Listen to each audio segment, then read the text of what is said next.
live with this week with another episode of Cleared for Takeoff. No, Cleared for Takeoff Live. Yeah, our weekly show. Somebody is not cleared for takeoff. Oh, I know. It's Fearless Flight Live. We'll start a little bit. No, At the last minute, I panicked and I said, "Oh my God, am I showing the right screen?" And yada yada yada. So anyway, hey, well, I fly airplanes better than I do this. So and only the only person who really knows the difference is Eric, because we had to fly together on occasion there. So, and speaking of Eric, here's Eric Larson back in the upper left hand corner. Well, probably not on your screen. Diane Staudinger. I didn't even announce your wedding. Diane Hansen and bringing up the technical rear. Sorry, what? Our chief technical officer, Dieter Staudinger. So glad to have everybody. This is a show about people who have difficulty flying, to say the least. People who know somebody like that, or people who just want to talk about the aviation industry. We're going to do all three of those tonight. We're going to address all three of those. And we do have a special guest. So let me get into the fun, the entertaining part, see if I can share my screen and get this show on the road. That's not what you want to look at, but it will be shortly as soon as I get the mouse. I'm remote, so I'm playing with danger. There we go. Perfect. Okay. So we'll whistle through this a little bit. Facebook group, we always want to shout out to that. We get lots of good comments. We're up over, we haven't announced yet, but we're working towards 1,500, and we'd love to see that number broken. The Facebook group is called Fearless Flight Birds of a Feather. It's a private group on Facebook. If you're not a fan of Facebook, you won't be able to join, but we really love it when you do. It's a great place to show up, leave a message, leave advice on where you're at, or comments on where you're at, where you're trying to get to, and be amazed at the loving response that you get from people out there. The show tonight, we are going to talk a little bit about the 301 class that's coming up. We've got a Clear for Takeoff 301 graduation flight coming up in October 21st in Los Angeles and October 28th here in Phoenix, and we're trying to get as many people as we can. I always want to throw out, if you haven't considered a free 15-minute coaching session, I don't know what you're waiting for. It is free. I promise not to be like a used car salesman. There'll be some benefit in it to you get unstuck and move on from where you're at. Special guest tonight, Stacy Johnson. We'll talk to her in just a couple of seconds. Always we'll take your questions or comments. Please leave them, whether you're watching us live or if you're watching the replay. Because we do edit those and make sure that we get back to you on that. We'll talk briefly about the 201 class, Fearless Flyer Club, and VIP coaching. We'll just say a quick word of that. I had a great flight. I debated with showing the video for that, but maybe we'll save that for later. So, okay. First flight, Burbank to Sacramento, October 21st. Just a little graphic there. And the week following will be Phoenix to Burbank and back. Here's the link. Take a look at that. And it costs money. I hate to say that, but we keep trying to tell Southwest all this good work that we're doing out here. Will they let us fly for free? And they say no. And so, sorry, we just can't do it for free. And when it comes to Los Angeles, that involves going over, getting a hotel, getting there early. Just a quick note about the 301 class in Burbank. Up until the pandemic, we used to do live classes in Burbank at the Air Hollywood Studios, which were north of Burbank in a little town called Pacoima. The pandemic, like so many things related to people showing up, they shut down and he had to relocate, and he's just gotten back in service. I made a visit over there last month when I got back from Europe, and we are now going to have the pre-flight briefing at the Air Hollywood Studios the night before the October 21st flight. So on October 20th, 6 to 8 o'clock in the evening, we're going to have an open house, and we're going to hold the actual pre-flight class on the mock-up that we have there. He has a really cool wide body mock-up. That means an airplane with 2 aisles and seats accordingly. And if you are flying with us in LA, but you can't make it up to Valencia, which is where the studio is, the night before. We're going to stream it. And if you're just out there and you want to just sit in on a pre-flight briefing before the class, with a class that's going to fly the next day, we've made that arrangement as well. So you can actually purchase a seat there if you want. And we will be simulcasting or live streaming the class from Burbank on the October 20th. So take a look at it, get over there. If you're going with us, get on it, get your tickets, because the ticket prices keep going up. Southwest has no shame when it comes to raising the ticket prices as they get closer to the And event. Diane, Dieter, and I are all going as well, and because we haven't flown for a while, and we really want to see you guys. Yeah, Yeah. well, I I miss wasn't going to everybody. warn them that you were coming, Eric, but so be it. So I anyway. know, but I know it kind of offsets it a little bit. Yeah. Yeah, there you go. Okay. All right. So here we go. Tonight we have a longtime friend of Fearless Flight, Stacy Johnson. And I think the earliest recollection I could find was October, but it was definitely 2016. And we met over at the Burbank studio. So it's appropriate. And Stacy not only came to the class, but she flew with us. So Stacy, come on down. And you can be on The Price is Right. Okay. Cool. How are you? We're good, and I'm so glad that you could come tonight. It's really, really, really fun having you here. And even though it's been a while, I remember vividly talking to you. You were trying to get to Paris, and you had all these horses over, and you lived over in Palm Springs. What was it? It's about 3 or 4 hours, wasn't it, to get over to the studio there, or at least a couple? It was Yeah. 2 hours to get to the studio. I spent the weekend and did the Burbank mock-up and then flew the next day. Yeah. So let's just talk a little bit about the one thing I wanted to talk about, which came to light this week. Someone was asking me. I was working on a promotion for Fearless Flight, and they said, you know what, you talk about how wonderful it is when people get over their fear of flying, stuff like that. They think that it's no big deal, but the people out there, that want to go someplace, they don't see the beautiful beaches. They don't see the Eiffel Tower and all that. What they see is this big, huge, ugly airplane that stands in their way. So Right. What was it like for you? Where were you trying? What were you trying to do? Well, when we first met, I had a family trip. So quick, my mother was French, raised in Paris. So going back to Europe was part of my childhood. I went all the time. I have no idea when I developed this extreme fear of flying, but I think it was in my early 20s. And I just stopped going. I wouldn't go. I wouldn't visit family. So when we met, we had a big family trip planned. I have 35 first cousins. We're like a tribe. Oh. There's a lot of us. And I think there were 20 something that were doing a trip together. And it was a big deal. My kids were excited. I planned it, booked it. And all of a sudden I went, what am I thinking? I haven't been on a plane in, at that point, 20 something years. And I panicked. So I came to your class, did that. And sometime after, even though we flew, I had in my mind that I could not fly for 10 hours. I could do 20 minutes, I can do 30 minutes, I could do 2 hours, but I could not do the 10-hour flight. And last minute I canceled it and we didn't go, which disappointed, of course, my children, myself, number one, but my kids missed out. 35 cousins. My 35 cousins that planned.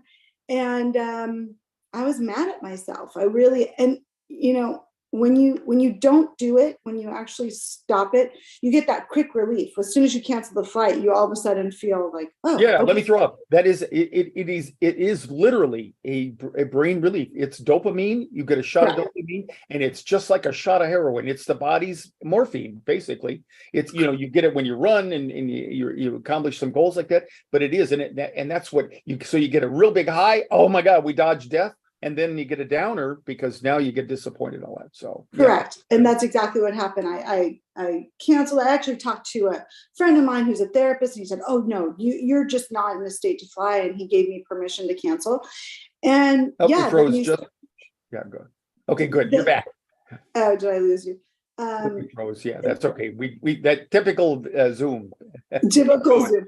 So yeah, so that was very disappointing, and my anxiety actually grew from there. It was worse than it was before, because now I've created this huge thing in my head of there's no way I can fly 10 Yeah. hours across all the little things that you start to add in. So the pandemic hit, and I was really upset because now we had 2 years where I couldn't redeem myself and try again. And as soon as we were able to fly again, I sort of promised myself that even if it was 45-minute flights, every small flight that I could take any place, I was going to do it. And that's what I did. So Cool. yeah. And so you wrote me this note, which was, I'm always touched. And just a warning, if you send me, I get notes like this virtually every day, and I love them. It's great. And when people like Stacy take the time to give me such thoughtful feedback, but said, Capt Ron took my first flight to Europe in 30 years, 4 other flights while they were abroad, 6 flights in 12 days. Can't thank you enough. Still had fear. What I would call a jump landing, which was scary, I think, because of the wind. And but I did it. Kept in mind everything I learned in your class years ago, and accomplished my dream of going to Europe again. Thank you. And you are totally welcome. It's you came at that time. Before pandemic, we were doing a live class in the morning and then squeezing it in and then trying to find a flight in the afternoon. And you said what, there were 20, 30 people, and I think we did a second day flight. We did a Oh, class. We did a full day class, which was sort of a classroom setting first. And we sat on the plane, and then the next day we flew. Oh, that's right. We did that. That's right. I forgot when we first started out, and then we went back to the 1 day thing, but which is a fiasco. So now I have the class, the classroom part. I have it's much expanded, and it's online, and I recommend people do that. Wow! Because we had to do that because of the pandemic, but we're going back. This will be the first time that we've used the Air Hollywood Studios again, and so what's it like just being able to sit on a mock airplane? Believe it or not, it was scary when we just walking on that mock airplane was terrifying, but it was fantastic. The sounds, the noises, the movement, there was some movement in that plane, and we had all the dings and the seatbelt signs, and I thought it was great. It was fantastic. Yeah. It's amazing because I'll compare it to virtual reality. I have a lot of people that are trying to find some virtual reality things, but virtual reality for the consumer isn't quite there yet for fear of flying. If we could put you in a real simulator, it's a altogether different experience. Right. But the mock-up over there does provide a lot of realism, and it's amazing how you can forget in a moment where you're at. I've had people, I remember one lady, she was so funny. She said, now you're not going to fly this thing today. It's like, what it looks like from the outside. It's a bunch of sticks with chicken wire and stuff. Right. And then the inside looks like an airplane, but on the outside, so there's no, and it's in a warehouse. So there's no way you can ever get it. Right. But it's funny. That's the level of anxiety that people come there with.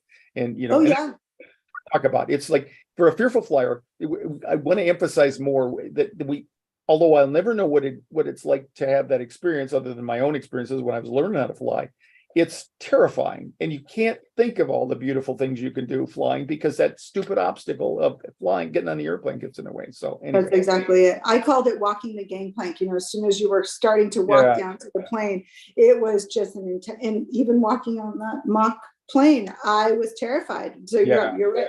Yeah, it is really like that for people. It's very, very difficult for them to get on that. So any words of wisdom for anybody out there that, if you think, did you, were you up against a wall thinking like, I can't do this based on your experience getting off or canceling the flight? I was at a point for myself where I wouldn't accept not doing it anymore. Okay. I was, 30 years is a long time. Sure. There probably had been 20, my family goes to Europe every summer, 20 canceled trips that I just didn't sign up for. There was only one that I signed up for, and canceled, but just avoidance, practicing avoidance, avoiding. And on this one, I just kind of said, nope, you're doing it. And I don't care if you cry the whole way there, Stacy. And I don't care if every anxiety that you tend to create in your head, you throw up, you're sick, whatever it is, you're going to do it. But in terms of words of wisdom, I think cracking the code, I told my husband, I think I cracked the code. Yeah. And cracking the code for me was giving myself permission to be anxious, giving myself permission to feel whatever it was I was going to feel, and changing the internal dialogue with myself. So instead of saying, you can't do this, you're going to die in this fight, you're going to have a panic attack and pass out, you're going to, because for me, beyond the turbulence, it was that claustrophobia, feeling like I was changing that and continuously repeating to myself, you're great, you're going to do this. And if you get scared, so be it. You've been scared before. And if you have a panic attack, well, you've had 1,000 of them in your lifetime. So that's nothing new. Just replacing that internal discussion with myself was sort of cracking the code. You speak my words. I call it changing the story that you tell yourself, because because being human is about when the difference between us and lower creatures is we not only observe the world, but we tell a story to ourselves about what we're observing while we're observing. And we can even imagine us watching us observing something, Yes. And that makes it highly complicated. And that's the good news. It makes life rich and wonderful. The bad news also, though, is because we can't get out of that situation and that observer role sometimes. And so, and giving yourself permission to feel the pain, feel the fear, and do it anywhere is key. I mean, it's a textbook case. And what got you there is like what gets most people there, getting sick and tired of being sick and tired that I can't go. And so for anybody out there, if you feel that way and it may not be your time, but if you just keep hanging in there, it will be your time someday. So it will be your time. And I'll add this at the end. My brother had a fear of flying too. And he had to do it sooner than I did because his wife is from Switzerland. So there was no choice. He had to go back with her and visit family. Sure. But, it does, once you do it, the world opens up to you and you just feel like, and I say, my brother used to say to me, he used to say, Stacy, if I can do it, you can do it. And I would say to anybody, if I can do it, anyone can do it, because my anxiety and fear was on a level of, it was bad. Yeah. And thanks for sharing that, because I just flew over the weekend with a named Charlie Brenison, and Charlie was VIP coaching, so it was just he and I. But same thing, he hadn't flown in 40 years plus, and people out there they think that they're the only one. They think that they're the worst, right? And it's like nobody knows what it's like but me, and it's not the case. And Charlie was, I was the one that fell asleep on the way back, so I can't brag about that. But Charlie, he took some comfort in seeing me sleep, and he says, "Man, if he can sleep, then I'm okay." And we just had a great time. So anyway, so you were in my backup plan. I will tell you that I did have a plan, and I told my husband, "I'm going to get there." But I swear to you, if I am afraid to fly back, I'm calling Captain Ron, and you're paying. We talked about that. Yeah, we talked about that. But on this trip, just a few weeks ago, you were in the plan, and I kept thinking, if I have to stay here a month until he comes to get me, I'm going to stay here a month until. So there was a plan. That's funny. So anyway, so today, do you have flights coming up? I actually am planning September to go up to Sun Valley, Idaho, which is a 4-hour, we have to take a connection flight for me from here. But yes, I do have a flight coming up. So as you're sitting here thinking about that, do you anticipate, when you get within a day, a week or something like that, of feeling the little burbles and, anxiety or anything like that? Maybe. Okay. On this trip, I think I shared with you, I had to take 6 flights. We switched countries. We jumped countries every 2 days. So I was on a plane every 2.5 days in a 12-day span. I did London, Paris, Rome in 12 days. Okay. So when I was abroad. And I found that when I got on a plane and the plane took off is when my anxiety started. I wasn't having much anticipatory anxiety after that long flight. But probably, and that's okay. And I tell myself, and that's okay. And I'm imagining, but I'll ask you, So when you get on the airplane and you feel the anxiety coming up, does it dissipate quickly, or does it sustained, or what was it like? Depends on what I tell myself. If I Okay. start to Okay, tell great myself, answer. this is terrible, oh my gosh, this is, if I start that again, that internal dialogue, it's not great. Last year I flew to Memphis, and it was actually coming home from Memphis was a terrible, terrible day. They had engine problems, you name it. Everything that a fearful flyer can encounter, I encountered. Yeah. Horrible turbulence, all of it. And I remember having a terrible panic attack on the plane and thinking to myself, but you're here, but you showed up. I don't care how bad it is, you're doing it. You're not sitting at home having anxiety about doing it. You're living it, and it's gonna be okay. Look around you, all these flight attendants, they're not afraid. I just went through the things I learned with you. So I might have anxiety when I'm there. And I tell myself, you've had panic attacks before in a plane, because I had the luxury of having a lovely one last year. Last October it was actually, but that it's okay. I know how to talk myself through it, and changing that internal dialogue and breathing and all the things that we learned with you. Yeah. And there it is. Life's not about what happens to you. It's about the story you tell yourself what happens. And I mean, I couldn't script a better answer. It's not about the turbulence. It's not about the news stories. It's not about anything. It's about what you tell yourself when that comes up. And sometimes it just takes brute force to say, I don't like the feeling, but I know in this moment we're still alive. Correct. I mean, so anyway, well, thanks. I really appreciate that. When you tonight, I think we touched on it, but we're going to talk about a news event that came up, and we're going to. So any words of wisdom you have about it, because you'll see things like this in the news, and this is about a topic that comes up like so many things are. News stories come up, we can't control them, and it's just like turbulence. It's just like flying in bad weather and things like that. Now people, the story they tell themselves starts to play on them. So stay with us, if you will, and because we want to wish you goodbye. I'll ask for Dieter to come back in here, and maybe the other guys will come back if they get their courage up there. Great. And we'll talk about this whole thing here. Let me pull some slides up here because it came in on a. And while you do that, I just wanna also acknowledge there's a couple of people that are just flying. So the Birds of a Feather Facebook group is also a great place where you can let others know when you are flying, and get support on the day of your flight as well. So I'm not sure if Stacy is a member of it or not, but that's something for your plan, right? I'm a member, and I post, yes. Perfect. Great, So great. that is definitely a resource that's available. Jim is saying he's flying to Seattle next week. Heather is flying, I think, in 3 weeks.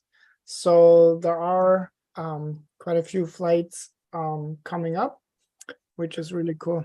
And that's one of the best uses of the Birds group is you get people who are getting ready to fly, or people who just come back, like Stacy. So technical thing, are you looking at the? Yeah, we're looking at your Okay, good. notes. Cool. So I got this email. This is about the third or fourth piece of Actually, we need you to show the slideshow, not the presenter notes.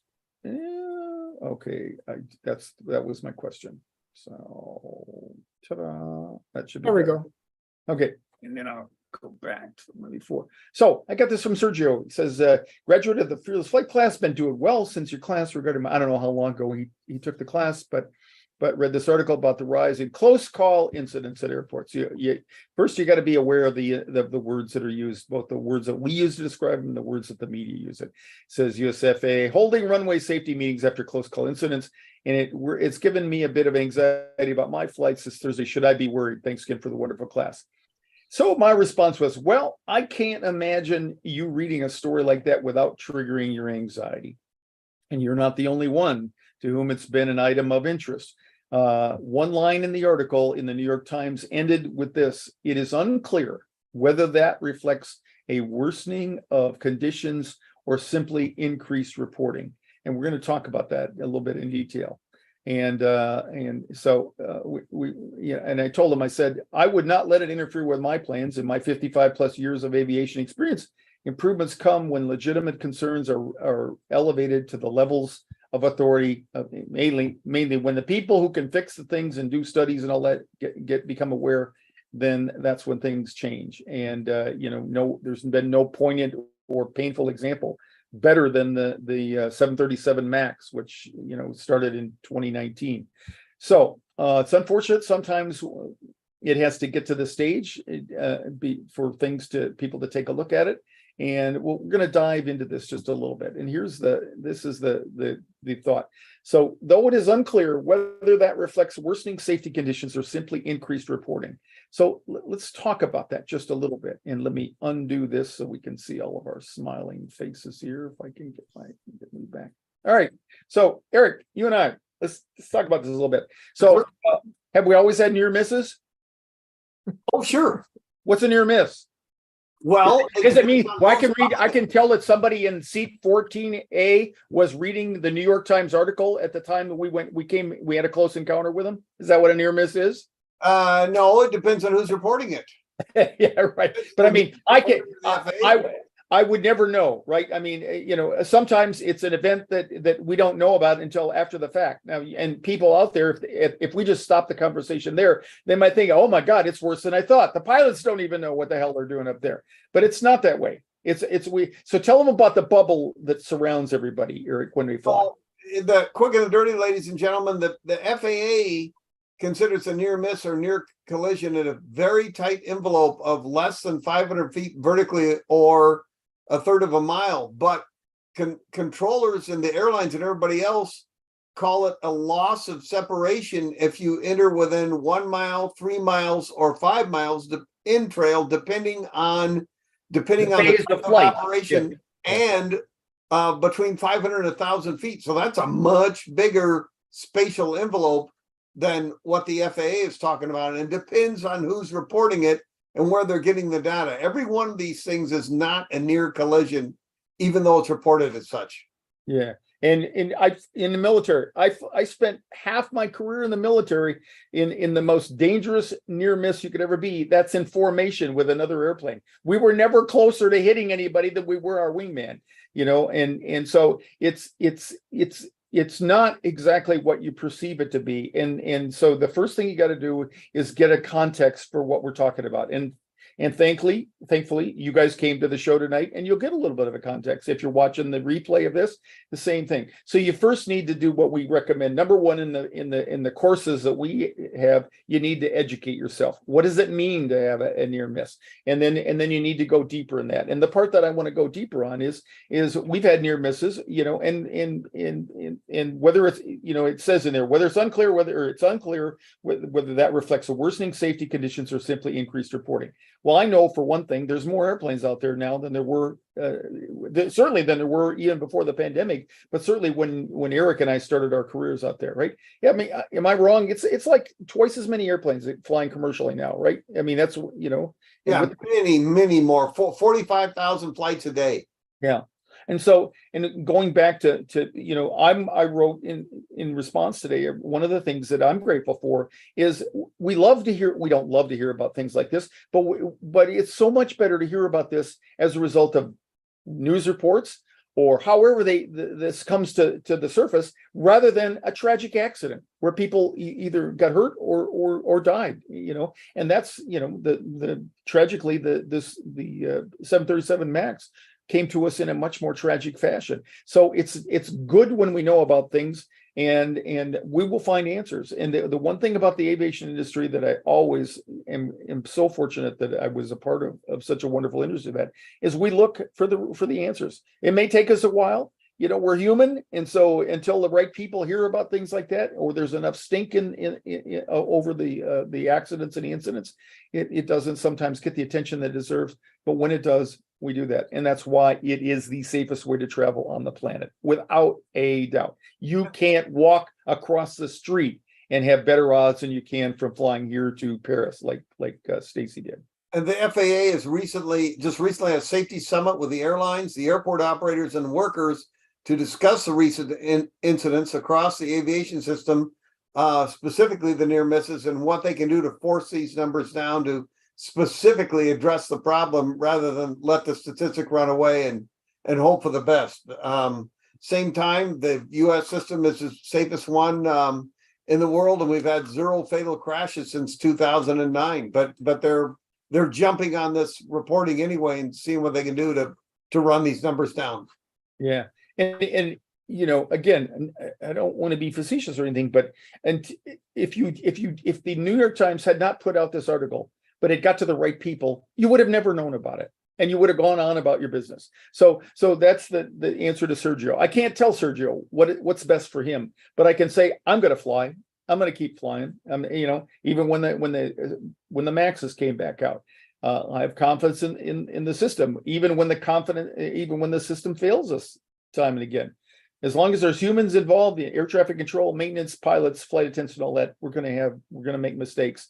But the thing that I think that made such an impression on me in my aviation career was when we started human factors training and research and development back in the mid 80s. We went from an attitude of, hey, if you do something wrong, pilot, flight attendant, mechanic, whatever, we're going to punish you.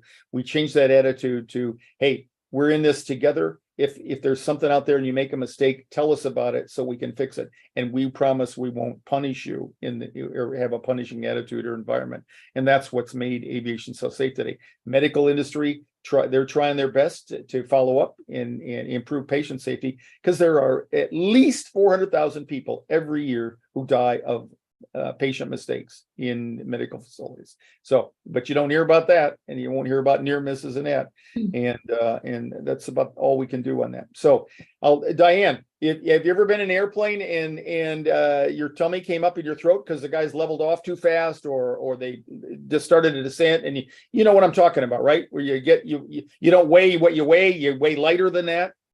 Oh, I like the weighing lighter. That's okay, exactly. So we do that as a personal We service. do that just so the Right. flight attendants can feel really good about ourselves. Yeah, and so for even a nanosecond, do you get startled? Well, startled. Oh yeah, just Yeah. So if I'm in the back we can have- and I'm we can watching have your, yeah, I'm sorry. we can So if have a I'm in the back and I'm burst watching of your eyes and they light up like that for a minute, do I need to panic? oh God, no. Yeah, right. No. We're just startled, and then all of a sudden, the biggest problem is whether or not I'm going to spill a Diet Coke when I'm pouring it for somebody. Yeah, exactly. I mean, those are the only things I'm concerned about. Yeah. Is whether or not I'm going to spill something and then make myself embarrassed and fall into somebody's lap. Of course, it depends on whose lap I'm falling into, but There you go. There's always a right. There's always a that soft was a different landing. topic of conversation. Never mind. Yeah. But no, we get startled just like anybody else, but Sure. that's all it is being Sure. startled. Sure. And then later on we tell the pilots, well, that was annoying. Why did you do? But it's scared. No, it's not. Yeah. All right, Dieter, we should have some questions out there or some comments. Well, we do have a couple, but the one question that was kind of like, I think that might have started on our Birds of a Feather, and it's basically how come they allowed the airplanes to land during Tropical Storm Hillary. I heard people were really scared coming into San Diego. So I'm not sure if Eric or if you can speak to that. Okay, so let's make sure we got the question right. Okay. So the question is, why did they? And I imagine why did they let them airlines land? or Because they FAA run out of gas if they don't let them land. You can't fly forever. Okay, Eric, take it. I set you up. So that's assuming they let them take off, but that's very funny. However, the wind and the weather is either within limits or it's not. And if the tropical storm is there or has moved by, and it's judged by the airlines and the airport to be within performance limits of the airplanes, then that's fine. If the airline wants to conduct the operation and the pilots accept the flight, then that's fine. And they did hundreds of them safely. They also canceled many flights, I know, out of here when the storm was at its peak moving through. But once it was safe to fly, even though it was turbulent and raining and that sort of thing, the airlines flew because they need the money. But at the same time, when it was not safe and the weather was not within limits, they canceled the flights, canceled the operations. And the Yeah. rules and the limits are established not by the airline, right? They're established by the FAA or at least The airplane itself will have certification limits, and the airline can have its own more restrictive policies and procedures in terms of wind limits, weather, that kind of thing, with the FAA watching both the manufacturers and the airlines' limits to make sure they agree with that. So Eric, how I got a big side wind. It's coming from the side. It's not cooperating, and I'm trying to land across the wind there. How much wind can I land in? It's in deep in my subconscious when we were talking about that, the number, just limitations that you and I had to memorize forever. The number bumps out 29, gusts 35. Okay, so when we have winds that exceed that, why is that, Eric? Just as simple as you can make it. The ability of the airplane to handle those type of limits and stay lined up with the runway that's when it becomes unsafe. And so that's a number we carried around in our brains forever. And here's why. If you're sitting in the back of the airplane and you're looking at the runway from seat number 14A, the first thought that goes through your mind is, oh my God, I'm not supposed to see this. Okay. But as long as we're below the limits, as Eric just mentioned, and we know those by heart, because we get in trouble if we try to land and they're above that and something goes wrong. When we get down close to the runway, we have this really sexy maneuver we do where we turn into the wind and kick the rudder, quote unquote, and it lines the airplane up so that when we touch, we don't go immediately off the runway. So it's called a crosswind landing. So that's one limitation. I've been here in Pacific Grove for a couple of weeks, and every morning we got fog. The other limit, there's two reasons we don't fly. One, we can't see far enough, and two, it's too windy and we get blown off the runway. All right. And so when you get up and you go to Costco, or you don't go to Costco because you can't see across the parking lot at Costco, we can still fly airplanes in that. All right. And but there are limits when we can't do that. And usually, I'll put it this way, it's less common to have a crosswind limitation with a low visibility. Usually if it's foggy and you can't see out, usually the winds are relatively stable, because you can't have fog if you got 40-mile-an-hour winds. But the other time is if you got thunderstorm stuff, usually you can see better, but you get gusty winds and all that. Okay. And I flew with Charlie on Saturday. So I flew down to Ontario, we went up to Sacramento and back, and then I came back that night. And we were delayed an hour every day, not because of the weather, but because of the weather that was coming. And they had to change their schedules, so they didn't have a bunch of airplanes that got stuck at places that they were. And so they were rerouting the airplanes. And anytime, if you got an airplane that's going to make 6 flights during the day, and it's going to start in snowshoe, East overshoe. yeah, whatever. Close enough. And it's going to make 4 stops before it gets to you. By the time it gets to you, if there's delays along the way, you're going to notice it, because the airplanes are utilized much during that day. So the long and the short of it is, the weather over the weekend is just weather over the weekend. And I can't think of another question that I get more often than is, what about the weather? I heard it's going to be bad weather. It's not your job. And the pilots are not going to share any part of their salary with you if you worry in the back. We really appreciate it. They don't even share it with us. Yeah, exactly. We're not going to share with the passengers. Yeah. Yeah. We're going to be first in line for a handout if the weather's. Yeah, so it's and I'm making light of it, but it's not a light subject for us. We're there with you. We are the front of the airplane. We are at least more motivated than you. I hate to tell you the sad truth, but my butt is the first one that I'm most worried about on that airplane. Yours happens to be closely behind mine, so you are in a good position to experience the same kind of fate that I do. And I want to go on and have a happy life and all that. So those are things. So we want to touch on that. If you got any questions about that, you want to talk to any of us on a more personal level, please do that. Okay. Well, let's So- end with I just saw Tracy. She just posted she made it to Hawaii. We'll watch the replay. So Cool. Very cool. you might be So- exhausted, Tracy, but congratulations nonetheless. I Yeah. promised her I would do the quick and the Yeah. dirty and FO acts. Can I do Yes, that? absolutely. I got people waiting for this. We do. There's Throw up the bated still. breath. Throw up the still, Dieter, of FO acts. You start talking, and it'll take me a little bit to. Okay, so Diane found this on Facebook 2 or 3 days ago, and we were talking about it, and I thought, that's hilarious.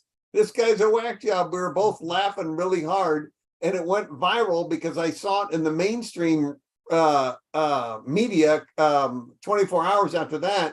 And I'm just going to tell you, when Dieter throws the picture up, it's completely self-explanatory, but I will say now, there's first officer acts resides in all of us going to work and going to check in. When you talk about the stressful part of flying, that's it. This You is don't it. want to go to work too early because then you're going to work early. And you don't want to go too late because then you get in trouble with the chief pilot and crew scheduling. So you refine your timing down to a very tight window of when you can make it on time. Now, this guy has a real name, which I won't leave here, but it's already out in public. But for the And rest of his He's a career, legend. He's a legend at already this a point. legend. He's a United pilot in uniform, and his new name will always now be First Officer Axe.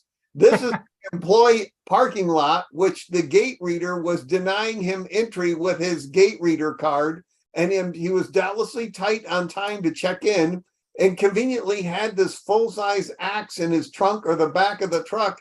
And so he took care of the parking gate in 1 or 2 swings so he could get in the parking lot and check in on time and not get a nasty call from crew scheduling of the chief pilot. Unfortunately, the security camera picked up First Officer Axe. And number one, he is now doubtlessly going to have to buy a new gate for the employee parking lot, probably metal. And every time he sits in the cockpit for the rest of his career, the other pilot will snicker, go, "You're that guy, aren't you? You're the guy." And he'll come back and his mail locker will have stickers all over it of axes and firefighters and stuff like that. And even if he has the chief pilot change lockers for him, the other pilots will figure it out. And he's going to have this axe thing there forever. The upside is he may never, ever have to pay for a cocktail again on a Never layover. again. No. Other crew He's, members when I was sitting on the sofa and as Eric said, I saw this on Facebook and I started laughing. I mean, I started laughing so hard. I had tears coming down, rolling down my cheeks. And Eric said, "What are you laughing at?" And I said, "Oh my God, you have to see this. This is all of us. This Berto, really is all We of get us." questions over the years. Are pilots psychologically screened? And we will now say, no, they are self-reporting. So, yeah. So that would be my biggest concern if I was him, but we'll see how it all works out for him. But anyway, Yeah. so thanks I'm everybody for sure, watching. Like Eric said, yeah, he's never been. Casey, I don't know if you can still pop on real quick and say goodbye, but we want to thank you so much for bearing your soul and sharing with us. You are an inspiration to others. They may not even know it yet because they haven't reached that level in their own careers of flying. But anyway, thanks so much. Thanks, Diane. Thanks, Dieter. Thanks, Eric. And thanks to all of you. We'll see you next week for another episode of Fearless Flight Live.